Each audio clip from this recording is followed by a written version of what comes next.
প্রিয় দর্শকবৃন্দ, আমরা গরুর মালিকের কাছ থেকে শুনবো যে গরুর বাচ্চা হওয়ার পূর্বেই তার ওলানের যে সমস্যা হয়েছিল তার কারণে উনি কি কি ওষুধ ব্যবহার করেছে এবং তারপরে যেহেতু বাচ্চা দিয়েছে, দেওয়ার পরের সমস্যাগুলো আমরা একটু শুনে আসি। এটি আজকেই বাচ্চা দিয়েছে। এটি বিভিন্ন কারণে হতে পারে, বিশেষ করে যদি কোনো গাভীর যদি ম্যাস্টাইটিসে আক্রান্ত হয় তাহলে পরে এই রোগটি আমাদের দেশে বেশি দেখা দেয়।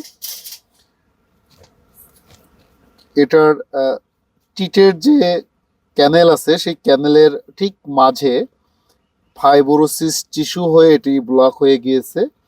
যদি এই টিস্যুটাকে যদি সরিয়ে না ফেলা হয় তাহলে পরে কিন্তু কি ক্যানেল দিয়ে দুধ আসবে না। আমরা সেটাকে সরানোর জন্য যে ব্যবস্থা সেগুলো আমরা নিচ্ছি।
আমরা যে ভিতরের যে ফাইব্রোস টিস্যুটাকে কেটেছি আমরা সেটাকে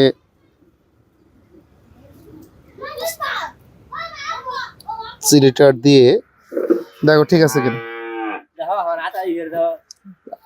আচ্ছা, এই কাজটা করা যাবে না এই বারটায়, যেহেতু এখানে কাটছি। হ্যাঁ, এখানে কাটছি, যদি কাটার উপর যদি আঘাত দিই তাহলে ব্যথায় ফুলে যাবে। তোমাকে কি করতে হবে, উপর থেকে ওর চাপ দিয়ে দিয়ে বানাইতে হবে। দেখছো আসে না দুধ, তাহলে কি আর কোনো কষ্ট আছে? গেল আমার এই বাছুরটা 3-4 কেজি দুধ খাবে। আমি যদি এই বারটা বাছুরের জন্য রেখে দিই তাহলে কি সমস্যা আছে? 3 বার আপনার বাছুরের জন্য একবার। বাছুর সারাদিন টানলে ব্যথা পাবে না, কিন্তু আপনার সারাদিন টানলে ব্যথা পাবে। ঠিক আছে, এই বারটা বাছুরের জন্য আর 3 বার আপনার। বাছুর যত বেশি খাবে তত ক্লিয়ার হবে। আপনি টাইমবেন ফুলে যাবে, কারণ আপনি জোর দিবেন। বাছুর তো ওর জিভে দিয়ে ওর প্রেসারে টান দিবে।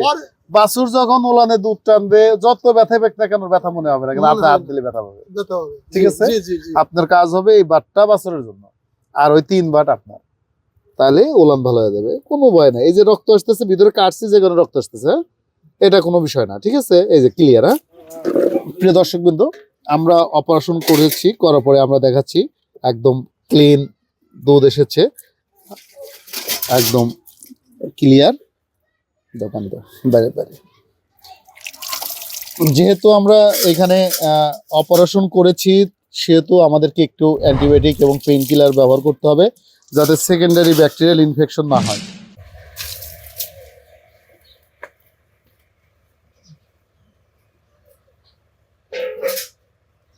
প্রিয় দর্শকবৃন্দ, আমরা গরুর মালিকের কাছ থেকে শুনবো যে গরুর বাচ্চা হওয়ার পূর্বেই তার ওলানের যে সমস্যা হয়েছিল তার কারণে উনি কি কি ওষুধ ব্যবহার করেছে এবং তারপরে যেহেতু বাচ্চা দিয়েছে, দেওয়ার পরের সমস্যাগুলো আমরা একটু শুনে আসি।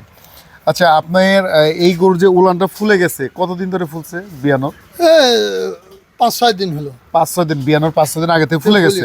ফুলে যাওয়ার পরে আপনারা এই ওষুধগুলো খাওয়াইছেন। এখানে আমরা দেখতেছি যে ম্যাস্ট্রিলক আর একটি ওষুধ আছে যে আডার হেলথ। এগুলো হচ্ছে মূলত প্রিভেন্টিভ ম্যাস্টাইটিস, অর্থাৎ সাবক্লিনিক্যাল ম্যাস্টাইটিসের জন্য এগুলো আমরা প্রিভেন্টিভ হিসাবে এই ওষুধগুলো আমরা ব্যবহার করে থাকি আডার সুরক্ষার জন্য। কিন্তু আসলে ওনার গরুর যে প্রবলেমটি হয়েছে সেটি হচ্ছে যে টিট অবস্ট্রাকশন, যেহেতু এই গরুটি ইতিপূর্বে বাচ্চা দিয়েছে, হয়তোবা ইতিপূর্বে এই গরুটির ম্যাস্টাইটিস হয়েছিল, যে কারণে সেইখানকার কিছু জার্ম বা জীবাণু আডারের মধ্যে সুপ্ত অবস্থায় ছিল। পরবর্তীতে সেটা ফাইব্রোসিস টিস্যুতে রূপান্তরিত হয়ে টিট ক্যানেল ব্লক করে, এবং সেই ব্লক হওয়ার কারণে কিন্তু একটি বাট ফুলে যায় এবং দুধ আসে না। আমরা কিন্তু সেটাকে অপারেশন করে কিন্তু টোটাল ক্লিয়ার করেছি। এখানে আমরা জেন্টামাইসিন অ্যান্টিবায়োটিক, বড এক্সপেক্ট্রাম একটি অ্যান্টিবায়োটিক ব্যবহার করেছি। এর পাশাপাশি আমরা একটি পেইন কিলার ব্যবহার করেছি।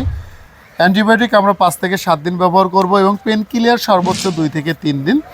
এবং এইখানে আমরা আডার সুরক্ষার জন্য আমরা বিশেষ করে জিঙ্ক, মিনারেল এবং অ্যামাইনো অ্যাসিড সমৃদ্ধ যে ভিটামিনগুলো আছে, সেটি হচ্ছে অ্যাভাইলা 4 অথবা বিটেকজিম প্রো 4 এইগুলো, এবং এর পাশাপাশি আমরা যেটি ব্যবহার করবো একটু ওরালি ক্যালসিয়াম খাওয়াবো।